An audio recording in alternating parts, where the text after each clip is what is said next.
Graça e paz, meus irmãos e irmãs, que a graça e a bondade do Senhor esteja abençoando a sua vida, abençoando a sua casa. Seja bem-vindo a mais uma aula da nossa Escola Bíblica Dominical Online.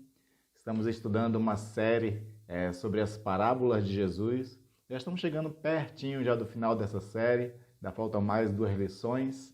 E hoje, tratando de uma das parábolas de Jesus, vamos falar sobre o administrador infiel e entender o que Jesus quis dizer com aquela parábola que para muitos estudiosos é uma das mais difíceis de compreender. Mas a gente vai tratar principalmente da parte prática, do que de fato essa parábola quer nos ensinar. Então nós vamos estar agora lendo um texto de Lucas capítulo 16, versículo 1 a 13, que é a parábola do administrador infiel. Na sequência vamos pedir a graça do Senhor para que Ele nos explique essa parábola. O texto diz aí, para você acompanhar comigo, o seguinte: Jesus disse também aos seus discípulos: certo homem rico tinha um administrador. Um dia, ele recebeu uma denúncia de que esse administrador estava desperdiçando os bens dele. Então, chamando-o, lhe disse: que é isto que ouço a teu respeito? Preste contas da sua administração, porque você não pode mais ser o meu administrador. O administrador, então, se pôs a pensar: que farei? Agora que estou sendo demitido pelo meu patrão, trabalhar na terra não posso. De mendigar, tenho vergonha. Então, sei o que eu vou fazer, para que, quando for demitido, as pessoas me recebam em suas casas. Tendo chamado cada um dos devedores do seu patrão, perguntou ao primeiro: quanto você deve ao meu patrão? Ele respondeu: 100 barris de azeite. Então o administrador disse: pegue a sua conta, senta-se, depressa e escreva 50. Depois perguntou ao outro: e você, quanto deve? Ele respondeu: 100 sacos de trigo. O administrador lhe disse: pegue a sua conta e escreva 80. E então o patrão elogiou o administrador infiel por sua esperteza, porque os filhos do mundo são mais espertos na sua própria geração do que os filhos da luz. E eu recomendo a vocês: usem a riqueza injusta para fazer amigos, para que quando a riqueza faltar, vocês sejam recebidos nos tabernáculos eternos. Quem é fiel no pouco, também é fiel no muito. E quem é injusto no pouco, também é injusto no muito. Portanto, se vocês não forem fiéis na aplicação das riquezas injustas, quem lhes confiará a verdadeira riqueza? Se vocês não são fiéis na aplicação do que é dos outros, quem lhes dará o que é de vocês? Nenhum servo pode servir a 2 senhores, porque irá odiar um e amar o outro, ou irá se dedicar a um e desprezar o outro. Vocês não podem servir a Deus e à riqueza. Então essa é a parábola em que nós vamos estar meditando hoje. Espero que seja um momento de bastante edificação, de compreensão e principalmente de estímulo para aquilo que Jesus quer nos ensinar através dessa parábola. Mas vamos agora pedir a graça dele para que ele nos conduza nesse estudo. Pai Santo e amado, te louvo e agradeço, Deus, pela essa oportunidade, Senhor, de junto com meus irmãos, abrir a Bíblia, Senhor, e estudá-la. Não é uma tarefa fácil, Senhor, entender alguns textos das Sagradas Escrituras. Outros são mais claros, outros são um pouco mais obscuros por conta dos mistérios envolvidos. Mas aquele que inspirou, que foi o Espírito Santo, no momento oportuno ele dá o entendimento de tais passagens. E que hoje não seja diferente, que hoje ele nos ensine, ele nos conduza na compreensão desse texto, tanto a mim quanto aos meus irmãos, Senhor, que me veem e ouvem. Sabemos, ó Pai, que Tu pode ensinar de forma diferente a diferentes pessoas, como cada um pode aprender. Cada um tem o seu próprio filtro de interpretação, mas Tu é aquele que conhece a todos e a todos pode nos ensinar. Então, nós pedimos isso, Senhor, em nome de Jesus, e já em nome de Jesus te agradeço, ó Pai, pelo Teu ensino e por Tua palavra maravilhosa. Amém, amém. Então essa é a parábola do administrador infiel, onde essa parábola vai falar sobre essa questão de como a gente tem que administrar as coisas do mundo. E aí nós vamos aprender um pouco sobre a questão da fidelidade e também da questão da habilidade de usar os recursos. Tem esse texto de Provérbios 22, 29, que fala sobre um pouco dessa questão. Quando diz assim: você já viu alguém muito competente no que faz? Ele servirá reis em vez de trabalhar para a gente comum. O texto de Provérbios vai muito na linha do que Jesus está querendo ensinar, porque Provérbios está falando aqui da capacidade, da competência, expertise de pessoas que sabem administrar bem as coisas ou que têm habilidade para qualquer outra coisa. Essas pessoas que são habilidosas, que têm expertise, conhecimento, que são bastante dedicadas àquilo que faz, geralmente essas pessoas crescem, prosperam. Elas, em vez de trabalhar para pessoas comuns, ela vai trabalhar para pessoas, como o texto está colocando para nós, para reis. Claro que o texto está se referindo a um passado muito distante, onde em Israel existia reis.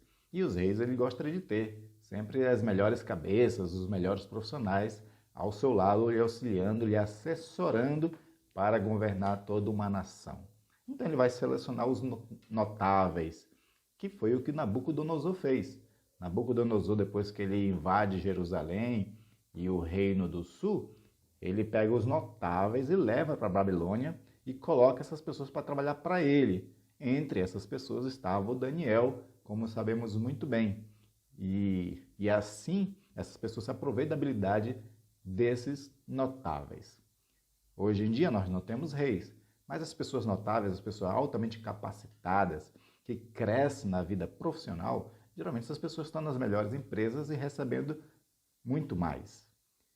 E aí é esse pano de fundo que nós precisamos compreender para o que Jesus está querendo colocar para nós. Então vamos à parábola em si. A parábola primeiro apresenta uma denúncia. A denúncia é o seguinte: existia um homem rico, né? E ele tinha um administrador, que nós podemos usar aqui uma outra linguagem mais no campo evangélico, que é mordomo. Mordomo ou administrador é aquela pessoa que estava encarregado de todos os bens das pessoas ricas na antiguidade. E de fato ele tinha toda a propriedade nas suas mãos para administrar.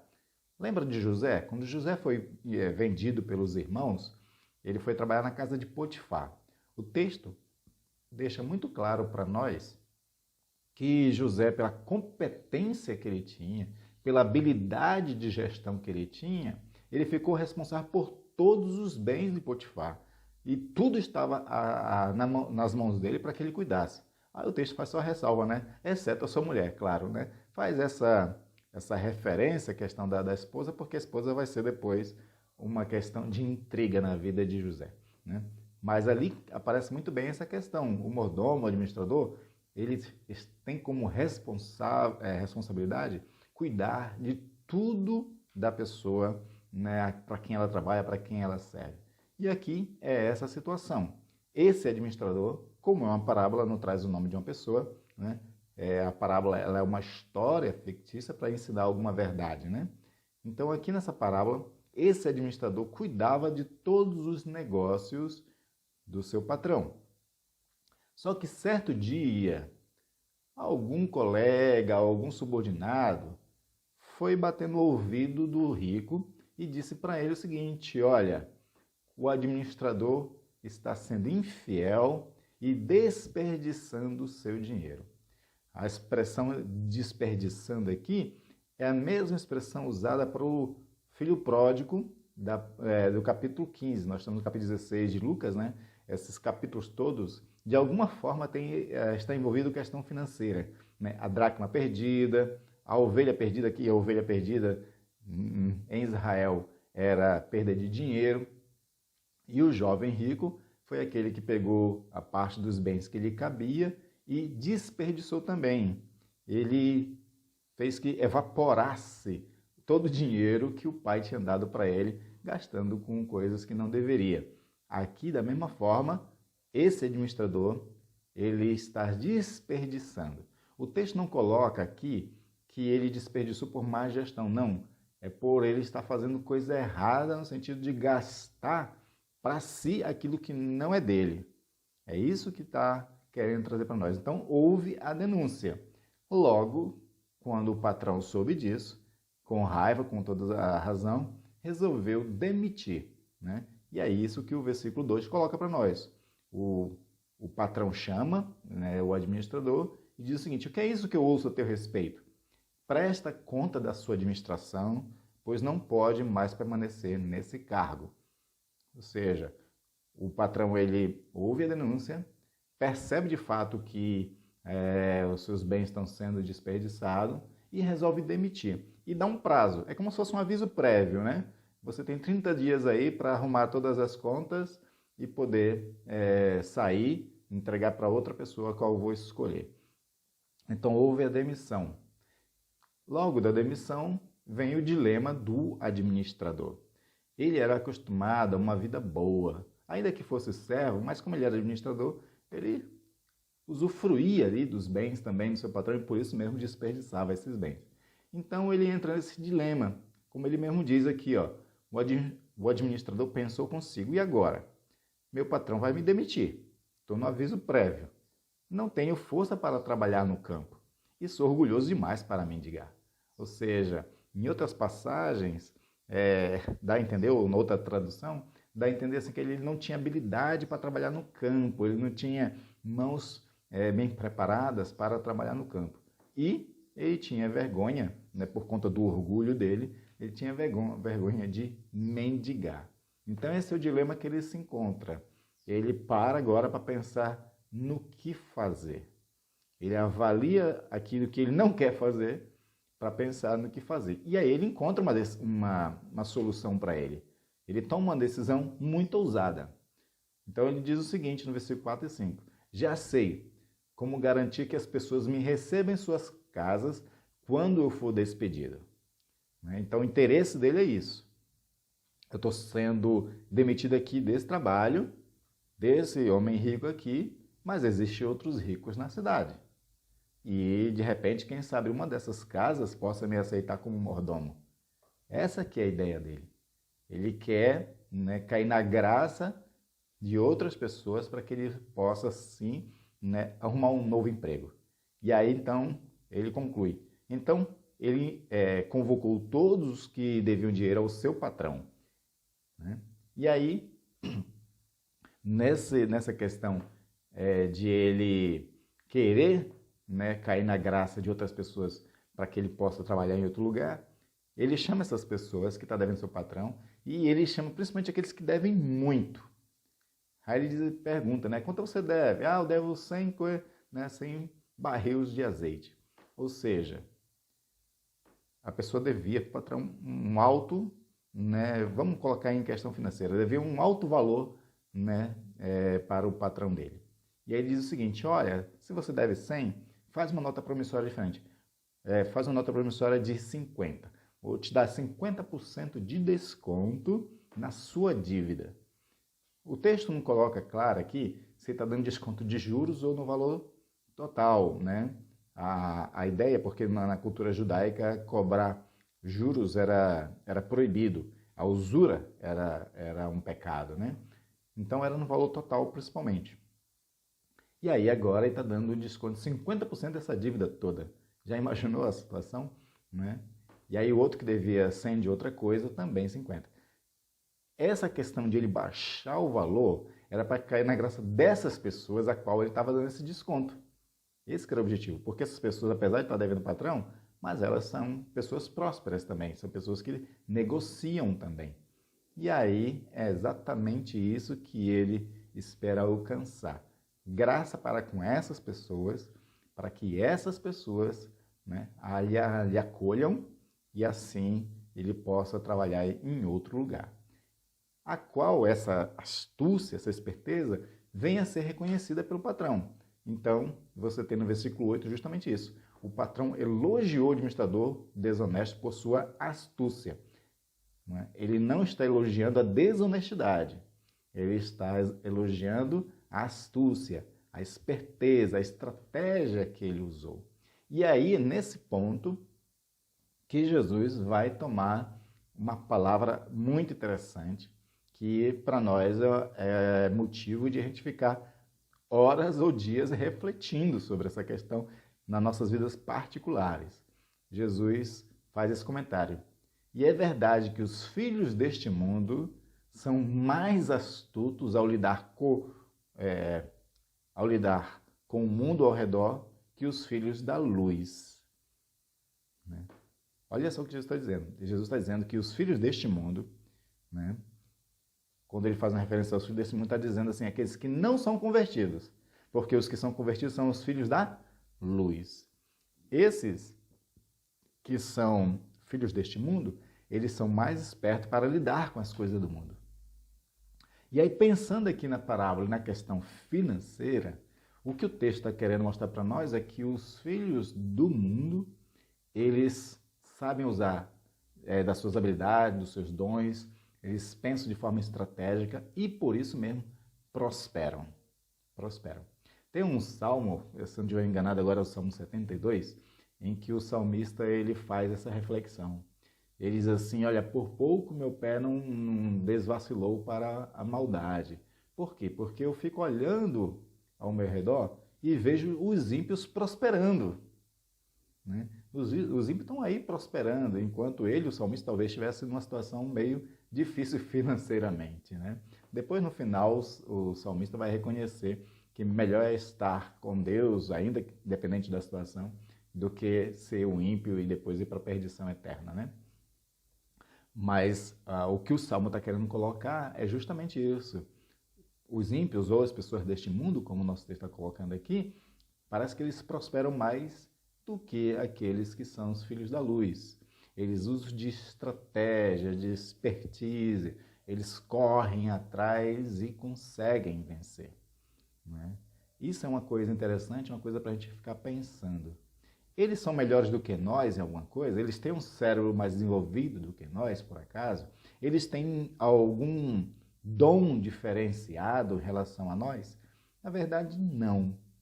Né? Tem um texto lá de Deuteronômio, capítulo 8, versículo, se não estiver enganado, é 17, ou 7, onde fala assim, olha, não digam, né, que pela força do meu braço eu consegui adquirir riqueza. É o Senhor quem dá a capacidade para adquirir riquezas. Esse texto está colocando de que, então, Deus dá capacidade para todas as pessoas de forma igual. Agora, como vai usar essa capacidade, aí é da responsabilidade de cada um.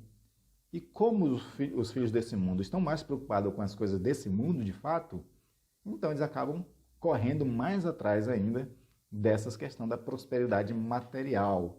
Porque uma vez que eles não têm o céu como alvo, uma vez que eles não têm a eternidade como aquilo que eles realmente almejam mais do que todas as coisas, eles não estão preocupados primeiro com o reino de Deus, né? Então, eles acabam correndo mais atrás dessas coisas, porque neste mundo aqui, o máximo que as pessoas podem querer de bem é justamente isso, prosperar financeiramente, crescer, enriquecer-se, que isso é o único tipo de compensação que elas têm, uma vez que elas não almejam o céu, ou mesmo não ligam para esse céu, talvez alguns ajam de forma muito indiferente relacionada ao céu, né? Então, essas pessoas correm mais, mas não que elas tenham mais capacidades. Agora, um crente fiel ao Senhor, que tem interesse no reino de Deus, que tem interesse na vida eterna com o Senhor, que tem interesse em viver o Evangelho, nada o impede também de prosperar, de usar mesmo as capacidades. Onde é que está essa capacidade? Nossa mente, principalmente, no esforço diário. Né? Então, quando você quer prosperar, você vai atrás do conhecimento e dos recursos e os meios para prosperar. A diferença entre o ímpio e um justo na busca de uma prosperidade é que o ímpio ele é servo dessa ganância, digamos assim, dessa ambição, né? Que é uma coisa que Jesus vai colocar ainda nessa parábola. Já o filho da luz, ele não é servo dessas questões financeiras ambiciosas, né? E aí, por não ter essa questão de a ambição ser algo que o escravize, então os filhos das trevas, no caso os filhos da luz, né? No caso, o filho da luz, por não ter essa ambição que o escraviza, ele vai buscar a sua prosperidade de forma honesta. Os filhos das trevas, por não terem compromisso, a maioria, claro, né? A gente não pode generalizar que todas as pessoas, né, que não são crentes só enriquecem desonestamente. Não, existem muitas pessoas não crentes que prosperam de forma honesta, que são pessoas verdadeiras. Mas essas pessoas honestas, seja descrente ou crente, eles têm um pouco mais de dificuldade de prosperar porque esse mundo ele está corrompido. Neste mundo, o crescimento financeiro e profissional, por conta da sua corrupção estrutural, bota dificuldades para os mais honestos, mas conseguem e prosperam, né? Então, isso é uma coisa muito importante. É isso que Jesus está querendo colocar, que dentro dessa questão de estratégicas, dentro dessa questão de expertise, os filhos deste mundo, eles são mais astutos do que o filho da luz. Por isso que às vezes você vê mais filhos do mundo prosperando do que dos filhos da luz. E aí Jesus vai continuar essa questão, né, querendo nos ensinar uma coisa. Então ele diz assim, esta é a lição. Use a riqueza deste mundo para fazer amigos. Assim, quando suas posses se extinguirem, eles o receberão no lar eterno. Essa aqui é a parte difícil, né, da parábola, em que muitos estudiosos ficam coçando a cabeça, porque não conseguem chegar a uma interpretação, um entendimento do mistério, né, o que tem a ver essa questão, né, com receber no lar eterno, né? Mas, a título daquilo que nós pretendemos trazer com essa parábola, o ensinamento que coloca para nós aqui é o seguinte, que a gente tem que saber usar as riquezas deste mundo, saber usar os recursos desse mundo a serviço da glória de Deus. A serviço da glória de Deus a ponto de fazer amigos. Aqui, fazer amigos é o que está dentro da parábola. Qual era a intenção do administrador infiel, né, quando ele baixa, né, o valor da dívida? Era fazer amigos. Era cair na graça dessas pessoas, para que essas pessoas pudessem, talvez, abrir suas casas para que ele pudesse trabalhar na casa deles. Já que ele não queria trabalhar, né, na roça e nem queria mendigar, então ele usa, né, a estratégia dos recursos para fazer amigos e poder, né, ir para a casa deles. Aí aqui o ensinamento é justamente pegando isso como fio de condução e interpretação. Para nós, o ensino quer dizer o seguinte, que a gente pode usar os recursos desse mundo aqui para quê? Para glorificar a Deus e para cair na graça das pessoas. Ao cair na graça das pessoas, a gente pode alcançar essas pessoas para o próprio Senhor. E até para que nós possamos também crescer profissionalmente, né? Uma palavrinha sobre essa questão da prosperidade financeira de cristãos, né? Muitas coisas se fala por aí, né? Existe dois tipos de pensamento errôneos. Existe aquele pensamento errôneo de alguns dizendo que o bom crente é o que é pobre, o que não tem nada porque não se vende as coisas desse mundo, né? Então, a pobreza, ela ganha um ar, né, de piedade. Isso é um grande erro, né? O Senhor ele olha para os pobres, mas os pobres, eles não são pobres por vontade própria. Eles foram feitos pobres. Muitos textos deixam muito claro isso, que a condição de pobreza que aparece na Bíblia foi imposta pelos outros. Aí, por conta dessa injustiça, que Deus vem a favor dos pobres.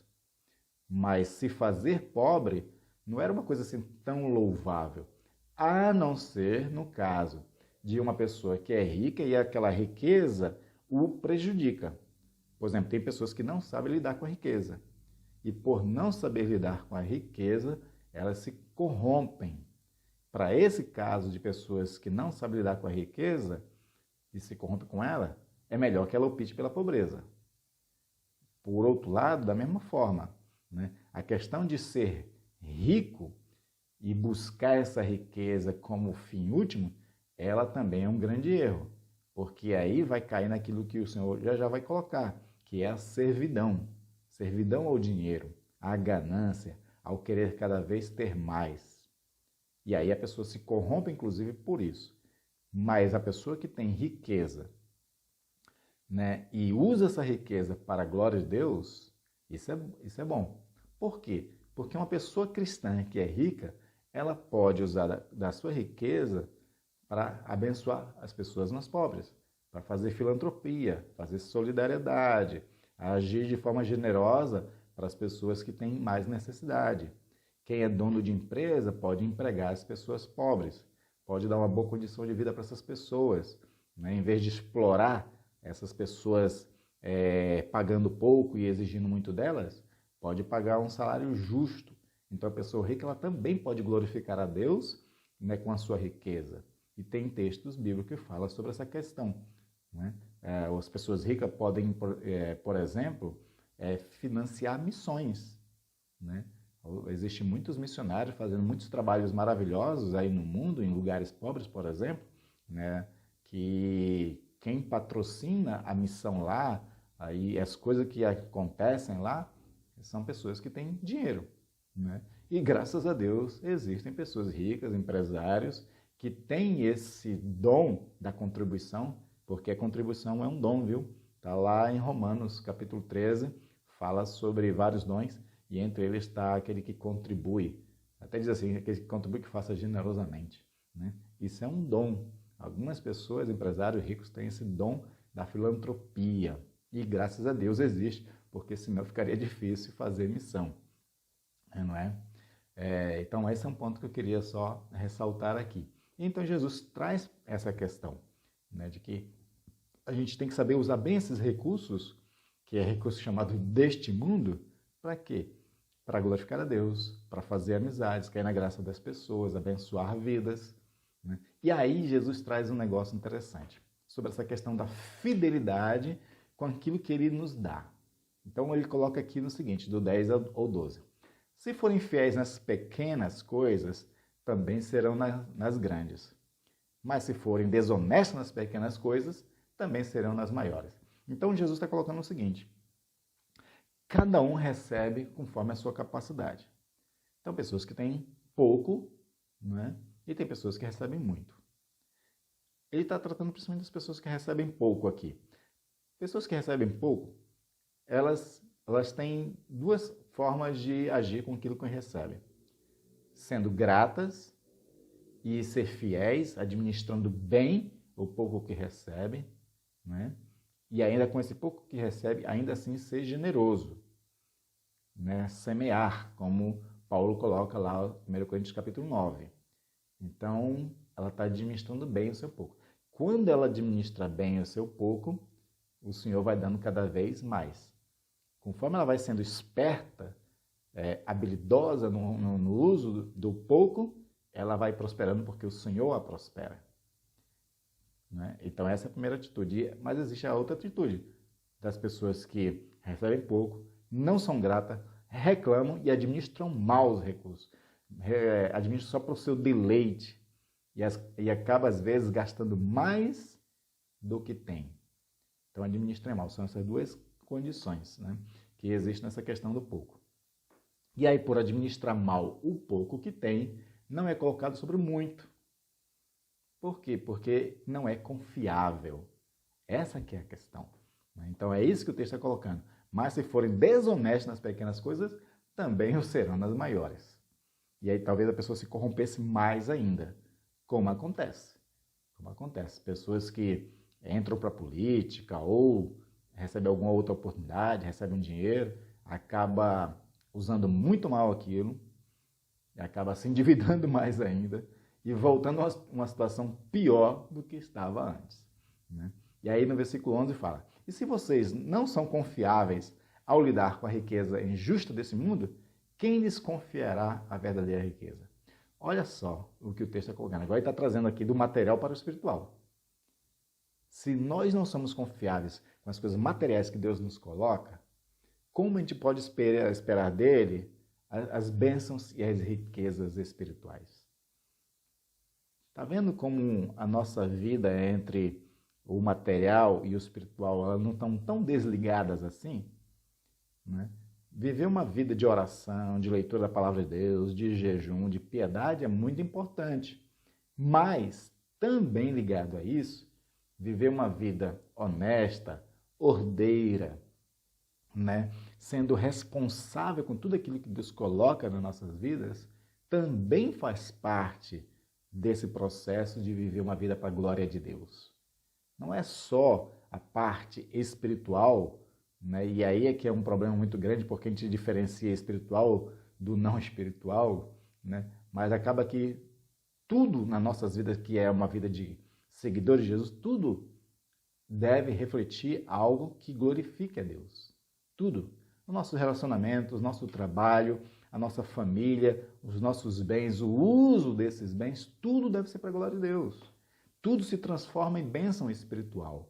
Então, quando a gente é confiável nas riquezas injustas, né, como ele está colocando aqui deste mundo, aí o Senhor nos confia também a verdadeira riqueza.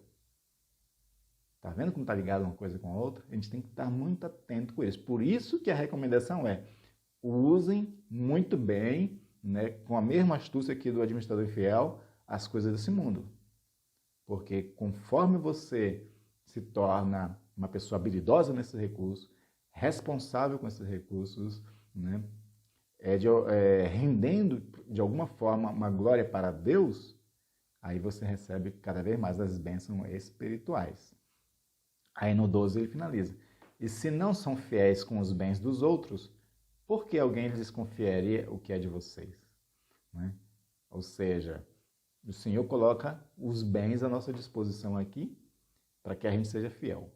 Se a gente é fiel, aí Ele nos dá mais ainda aquilo que nos pertence como cidadão do reino de Deus. Né? Ou seja, nós somos cidadãos do reino de Deus e como cidadão do reino de Deus a gente tem por herança muita coisa.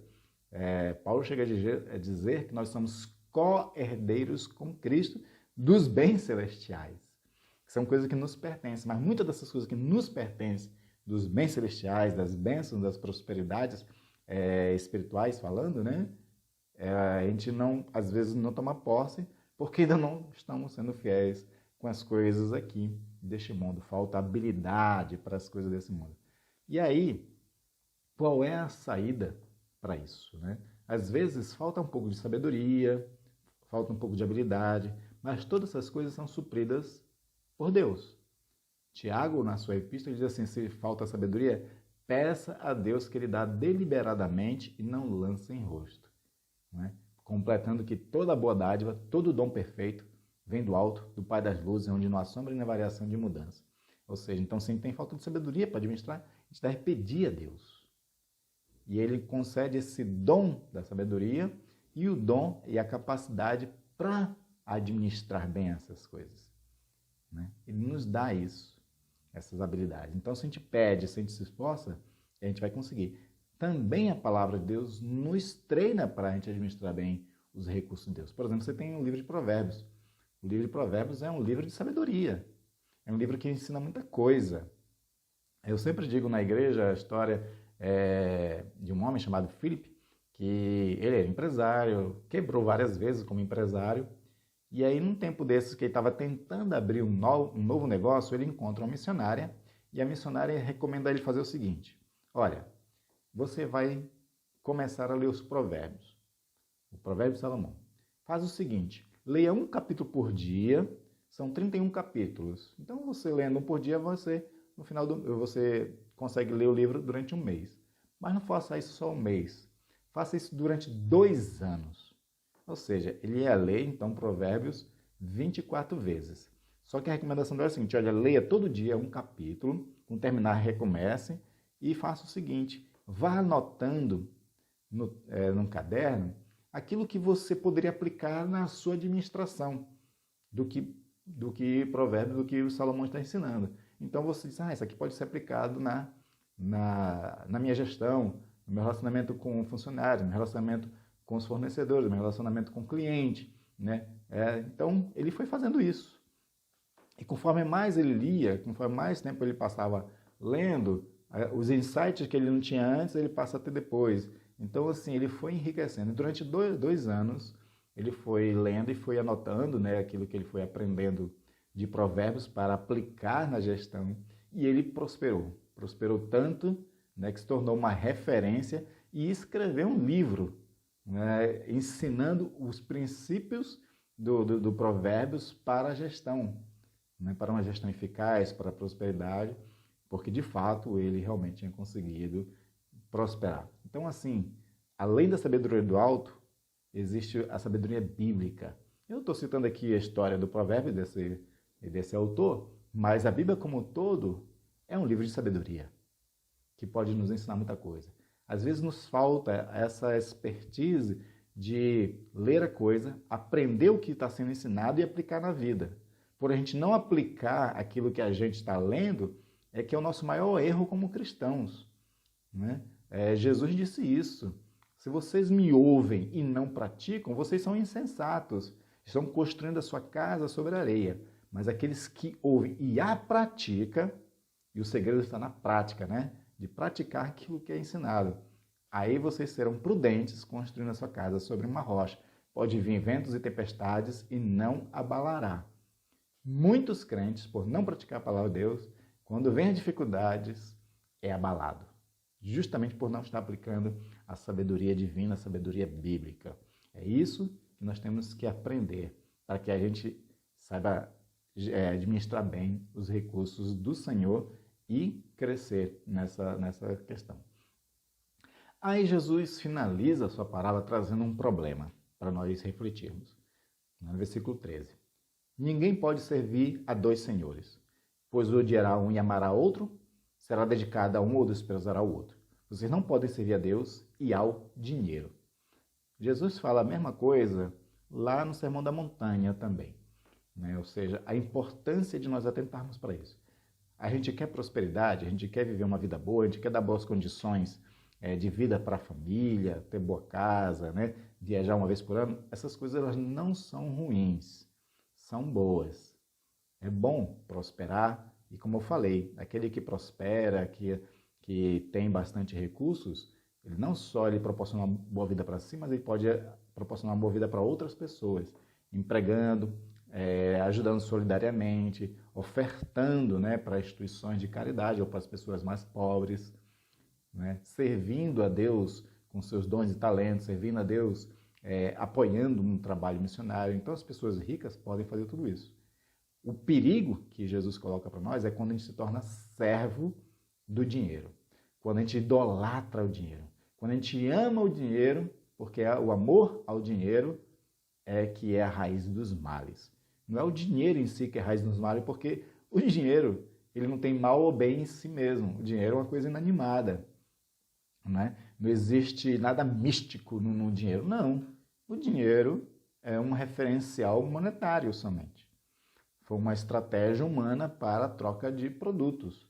Antigamente era no escambo, né? Você produzia arroz, trocava com alguém que produzia, né, sei lá, lã, né, roupa, essas coisas assim. Então o dinheiro foi uma invenção, a moeda, né, o dinheiro foi uma invenção para justamente facilitar essa questão das trocas de mercadorias e produtos e tudo mais. Então eles não têm mal ou bem em si. Como a gente vai usar é que é o problema. A nossa relação com ele é que pode ser o problema. E aí a ideia é que nós venhamos a servir ao Senhor, ser servo do Senhor e não do dinheiro. Então, na questão do dinheiro, a parábola está trazendo para nós aqui, né, duas coisas importantes. Primeiro, fidelidade no uso e habilidade com o uso, né? A parábola de um administrador infiel que foi esperto. O que o Senhor espera de nós, cristãos, é que a gente seja fiel e esperto. Fiel e habilidoso. É isso que o Senhor espera de nós no ensino dessa parábola. E aí eu trouxe essas duas frases aqui muito importantes. Primeiro, não é possível ser ortodoxo na teologia e, ao mesmo tempo, ser herético no uso dos recursos financeiros. Ou seja, às vezes a gente se preocupa tanto com ter uma boa doutrina, mas administra mal aquilo que o Senhor nos dá. Então não adianta. Como eu falei, vida material e espiritual não estão tão desconectadas assim não. Elas estão ligadas. O Senhor testa-nos com os bens materiais. Testa-nos com a vida neste mundo. Aqui uma preparação para a vida eterna. Então não está tão desconectado assim. Então não adianta, né, ser ortodoxo na teologia e ser herético nos recursos financeiros. Nós temos que ser correto, ou seja, fiel e habilidoso nas duas coisas. E outra frase é justamente essa, é importante, que Jesus finalizou a parábola, né? Se Deus é o nosso Senhor, o dinheiro que será nosso servo. Nós temos que ter o Senhor como o nosso Deus, né? Como o nosso Senhor. Aquele que domina as nossas vidas. E nós temos que ser servo de Deus. Quando a gente é servo de Deus, procurando ser fiel e habilidoso com as coisas que Ele nos dá, aí o dinheiro será nosso servo. Ele estará a nosso serviço para fazer aquilo, né, ou cumprir aquilo que é propósito, né, dos dinheiros, que é proporcionar uma boa vida e abençoar, e a gente poder abençoar outras pessoas também. Né? Então essa, né, é que é a moral, digamos assim, da parábola. Amém, queridos? Eu espero que vocês tenham compreendido bem essa parábola. Releia a partir daquilo que nós falamos aqui e, como eu dei uma ênfase, né, pratique. Praticar o quê? A fidelidade e a habilidade com os recursos que o Senhor te coloca. Você, sendo fiel e habilidoso com os recursos desse mundo, você pode cair na graça das pessoas, você pode servir a Deus através dos seus bens e recursos, e assim você garante bênçãos da verdadeira riqueza, né? E também você vai usufruir mais ainda das riquezas espirituais, da eternidade, tudo que o Senhor tem para nós. O administrador infiel, ele só queria uma casa que o abrigasse e que ele pudesse se sustentar. Nós almejamos coisas muito maiores. Nós temos os céus por herança. Amém, queridos? Que Deus abençoe a sua vida. Até a próxima aula.